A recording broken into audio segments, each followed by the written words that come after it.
lot of concern about this, a lot of eyes watching, Irma, including the government. Senator Marco Rubio joining us now on the phone.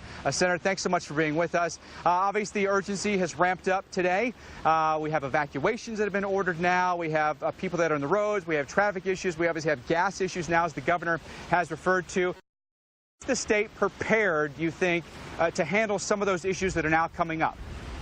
Well, I think it's as prepared as it can be, and certainly the federal government's positioning to do the same. But, I mean, this is a very unique storm, okay? You just heard Brian. I think that was Brian Norcross. We remember that voice from Hurricane Andrew has kind of helped us guide through us for those of us who live down here.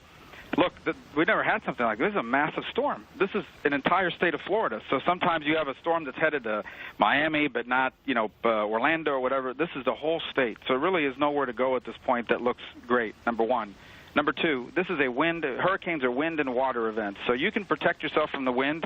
Have people, I'm in a great mobile home. There is no such thing as a great mobile home when it comes to hurricanes. If you live in one of those, you got to leave.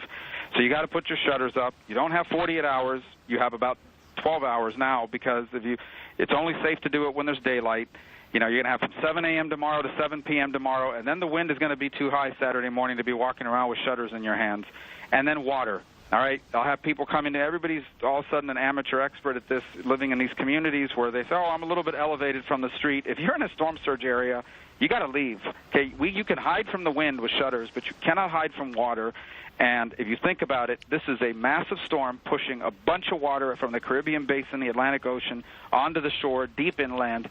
That's a big problem, not just for property loss of life. And my last point I want to make here is, because of the nature of the storm, the trajectory that it's going to take, it could be a significant period of time before assistance comes down from the north with supplies. You have to be able to sustain yourself for at least, 3-4 days before people can get here. You're not going to have FEMA trucks coming down I-95 in the middle of a hurricane, and that's as it moves north.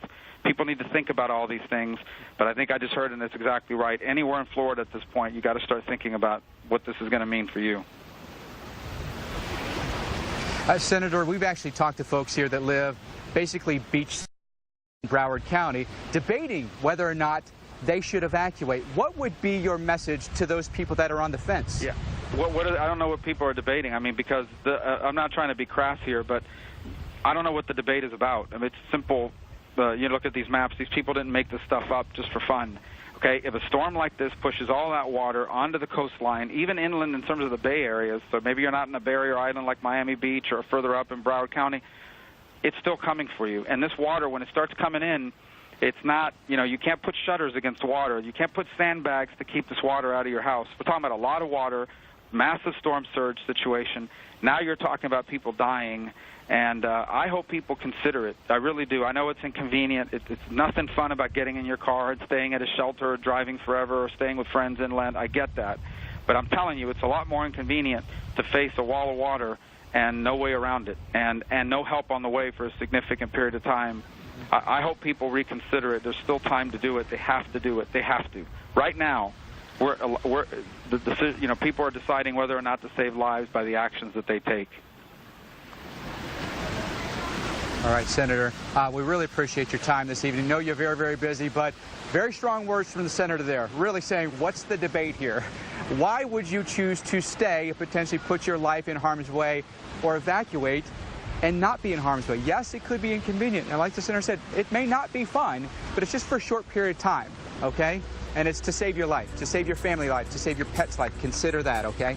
Hey, I want you to stick around. When we come back,